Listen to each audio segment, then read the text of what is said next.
आज दिनांक 7 जुलै. आजच्या प्रवचनाचा विषय मूल होऊन भगवंतापाशी जावे.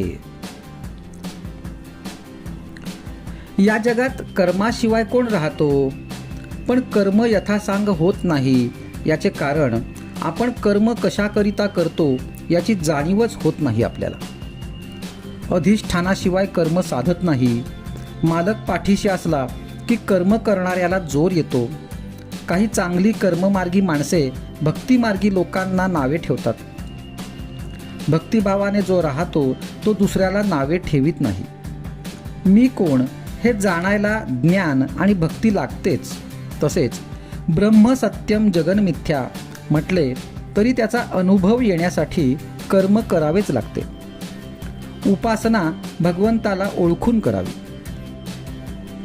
लहान मूल आईकडे डोळे करून मुकाट्याने दूध पिते, त्याप्रमाणे समर्थांसारख्यांनी जे सांगितले ते आम्ही निमूटपणे करावे. डोळे मिटून जितके काम होईल, अंधश्रद्धेने जे होईल ते अभिमानाने ज्ञानाचे डोळे उघडे ठेवूनही नाही होणार.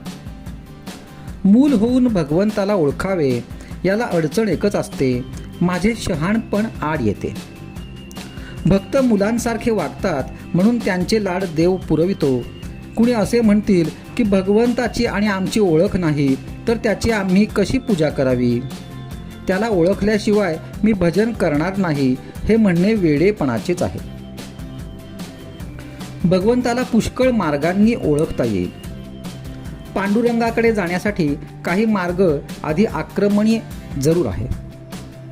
संतांनी अखंड जागृत राहण्याचा मार्ग सांगितला तो असा की देहाने प्रपंच करा पण मन भगवंताच्या ठिकाणी अर्पण करा. मन भगवंताच्या ठिकाणी स्थिर झाल्याशिवाय इतर काहीही करून उपयोग नाही. ध्येय सत्य असल्याखेरीज चित्ताची स्थिरता होत नाही. पण सत्य अशा ध्येयावर पूर्ण श्रद्धा पाहिजे. प्रपंचात जशी प्रेमाची गरज आहे तशी परमार्थात श्रद्धा पाहिजे.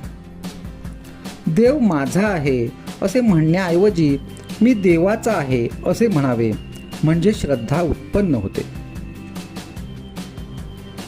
समुद्राचा तरंग असतो, तरंगाचा समुद्र असतो असे नव्हे. साधनात निश्चितपणा असेल तर त्यात समाधान आहे, म्हणून साधन श्रद्धेने करीत जावे. जशी श्रद्धा तशी फळे. आपण भगवंताच्या स्मरणात निर्धास्त असावे. प्रपंचात कधीच धीर सोडू नये. ज्याप्रमाणे मुंग्यांची राणी जागेवरून हलवली की तिच्याप्रमाणे असणाऱ्या हजारो मुंग्या तिच्याबरोबर नाहीशा होतात, त्याप्रमाणे एक देहबुद्धी काढून टाकली की आपल्या मनात उठणारे हजारो संकल्प नाहीसे होतात. या देहबुद्धीच्या पलीकडे गेल्यावर जे ज्ञान होते त्यालाच आत्मज्ञान म्हणतात.